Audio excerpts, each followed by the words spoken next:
Alhamdulillah,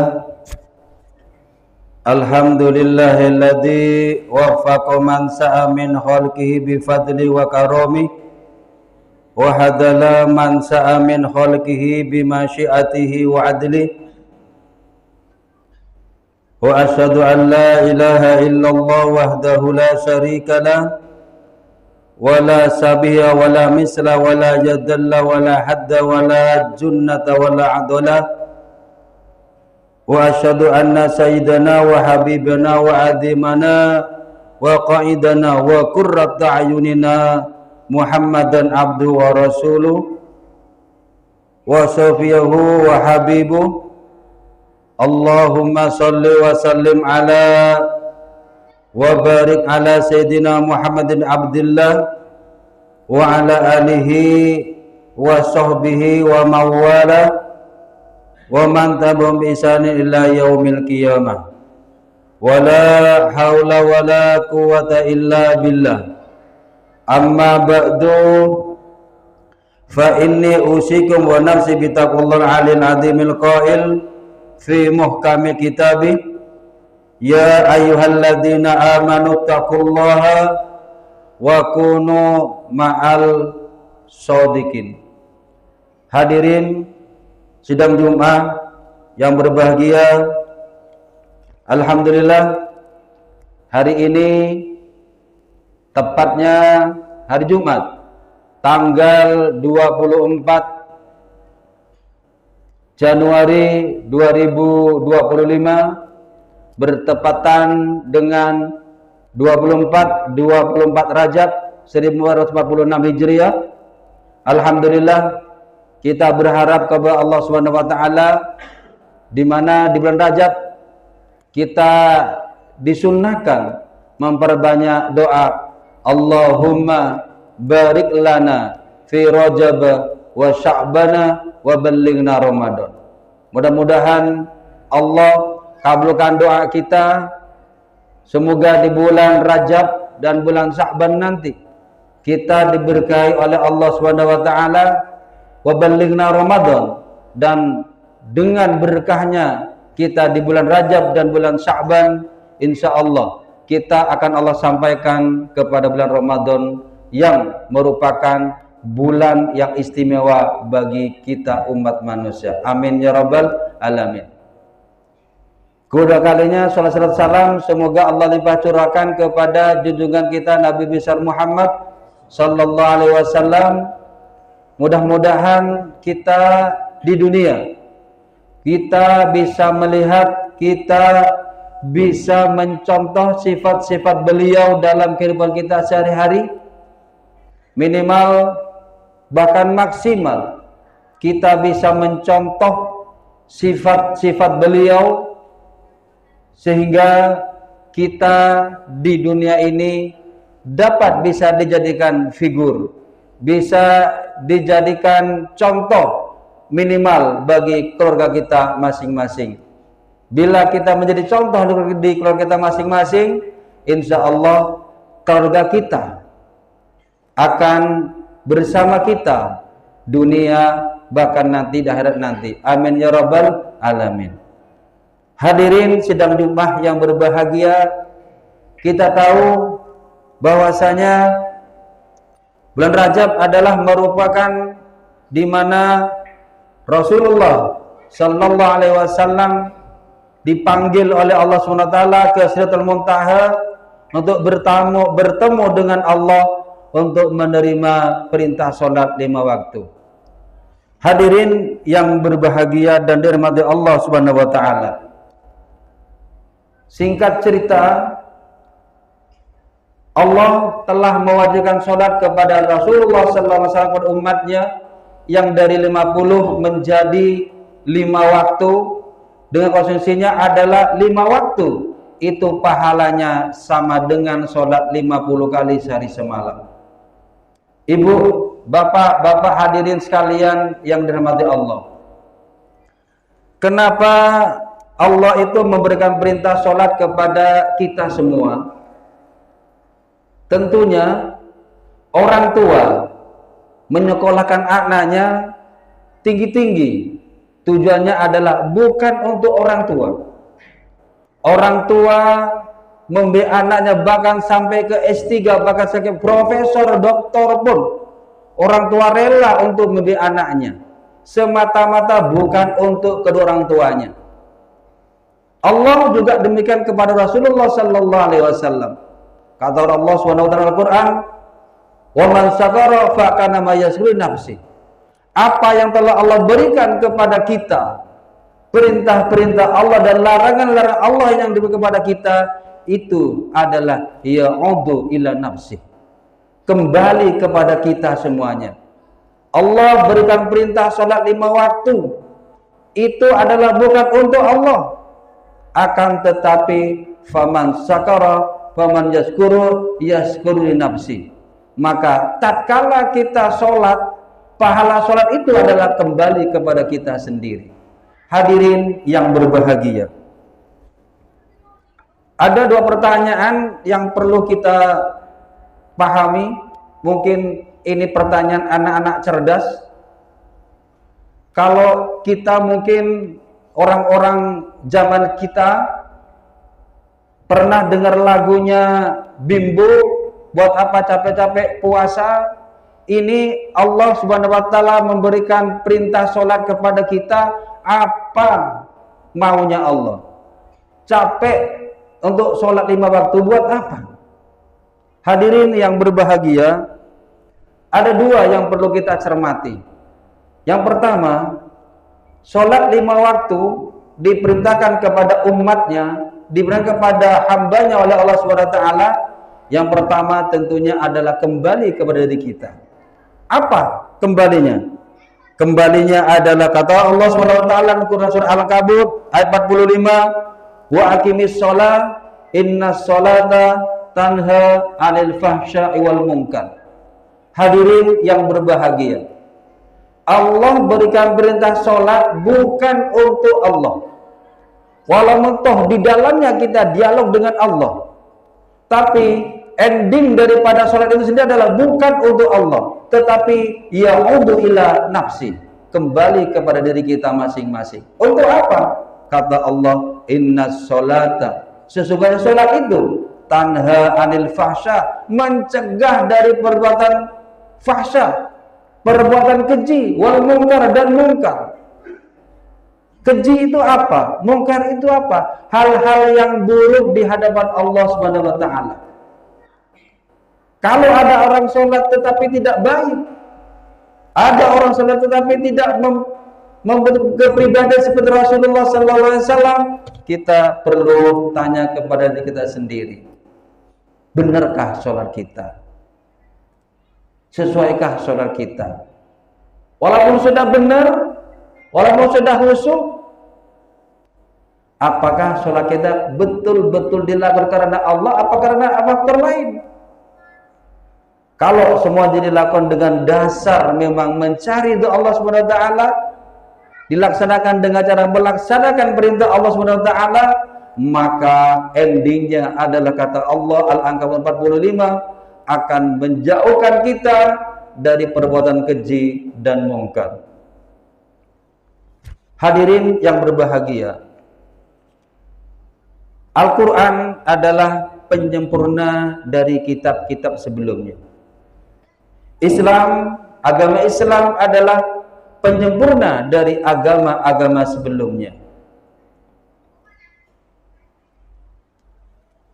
Salat juga merupakan penyempurna dari amalan-amalan salat Nabi sebelumnya. Bahkan salat ini adalah sebagai barometer kesempurnaan amalan kita sehari-hari.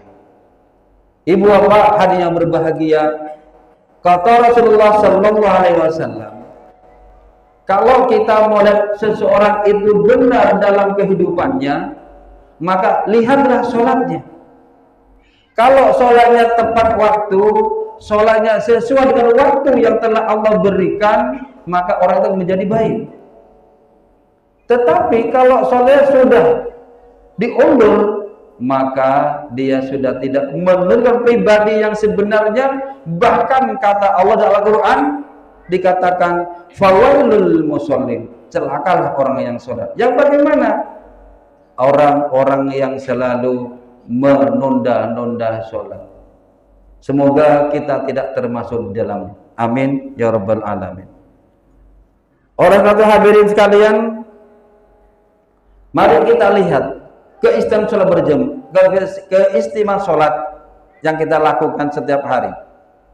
Kita ambil contoh sholat sunnah muakkad. Setiap 1 tahun 2 kali kita melihat penayangan sholat Idul Adha, Idul Fitri di televisi. Atau sholat-sholat yang lainnya kita lihat di layar televisi. Saat pelaksanaan berjamaah, mulai takbir sampai salam, semuanya sama. Dilihat indah, dilihat dari depan indah, dilihat dari belakang indah, dilihat dari samping kanan indah, dan kompak semuanya, dipandu oleh satu orang imam. Filosofisnya adalah kalau sholat berjamaah itu menandakan bahwasanya dia suka bergotong royong dalam segala hal. Dan sholat jamaah adalah pertanda dia ingin mencari kerahmatan lil alamin, mencari hubungan-hubungan yang lebih banyak dengan sesama pribadi manusia dan kepada Allah Subhanahu wa taala. Hadirin yang berbahagia, itu yang pertama. Allah bersolat kembali kepada diri kita. Dengan solat maka berdampak kepada innas sholata tanha anil fahsai wal munkar. Dengan solat dapat mencegah perbuatan keji dan mungkar. Yang kedua, kenapa sholat itu Allah perintahkan 5 waktu, bahkan awal mulanya 50 kali sehari semalam. Kita bayangkan 20 jam itu 50 jam. Berarti kita tidak ada waktu istirahat, tidak ada untuk BAB, tidak ada untuk BAK, tidak ada, semuanya untuk sholat. Tapi ketika Rasulullah SAW turun dari Sidratul Muntaha, langit 1, 2 sampai langit ke-7, bertemu dengan nabi-nabi sebelumnya, lebih khusus kepada Nabi Musa. Nabi Musa berkata kepada Muhammad, wahai Rasulullah, khatamun nabiyyin, umatku itu gak sanggup sholat 1 hari semalam cuman 1 rakaat, apalagi umatmu. Singkat cerita, semua nabi sebelum Rasulullah memberikan nasihat, akhirnya dari 50 menjadi 1, akhirnya ketemu dengan nabi yang paling akhir, semoga umatmu dapat melaksanakan sholat dengan sebaik-baiknya. Hadirin yang berbahagia, kenapa 5 waktu kita lakukan, enggak seminggu sekali aja, Jumatan aja, seperti agama non muslim yang lainnya, 1 minggu sekali, atau bahkan 1 bulan sekali, atau bahkan 1 tahun sekali kita laksanakan sholat. Kenapa? Jawabannya adalah, hadis sekalian, dalam hadis Rasulullah sallallahu alaihi wasallam, kalau kita punya motor, kita punya mobil, dipakai setiap hari, setelah pakai kita bersihkan, kita suci, kita bersihkan sebersih-bersihnya. Kalau nggak mampu sih kita bawa ke tukang cuci, maka mobil akan menjadi indah, apalagi dipoles dengan pelumas akan menjadi kinclong mobil atau harta kita. Kotoran-kotoran akan menjadi hilang. Begitu juga dengan sholat kita. Kita ini adalah makhluk Allah yang penuh dengan dosa. Kita ini adalah makhluk Allah yang penuh dengan lupa. Dengan sholat 5 waktu itu adalah penggugur dosa. Lupa berbuat maksiat. Dengan sholat akan menjadi gugur. Dengan berwudu, mata yang tadi sudah kita melaksanakan dosa, dengan berwudu dengan sendirinya akan berguguran dosanya. Dengan sholat juga demikian akan menjadi gugur dosa-dosa kita lakukan. Ini berarti bukan berarti kita langsung kalau sholat sebebas-bebasnya kita akan melakukan dosa. Tidak. dengan sholat 5 kali semalam berarti kita telah mengservis, kita telah memperindah tubuh kita agar kita tidak terhindar dari kotoran-kotoran yang tidak terlihat oleh mata kita. Yang kedua, sholat 5 waktu adalah manusia itu labil. Allah berfirman surah Taha mengatakan as-sholatu lidzikri. Sholatlah, dengan sholat kalian akan ingat kepada diriku. Dengan ingat kepada Allah, maka kata Allah, fa inna dzikra tanfa'ul mu'minin, dengan ingat kepada diriku, maka kata Allah akan bisa bagi orang mukmin yang lainnya dan akan menjadi ala tatma'innul qulub. Dengan mengingat Allah, hati seseorang akan menjadi tentram, menjadi tenang, menjadi damai.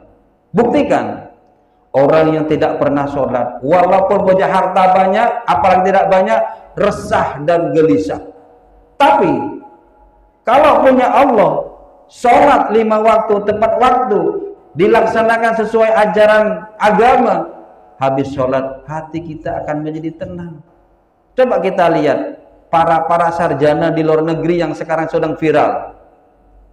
Ada satu yang semacam Google.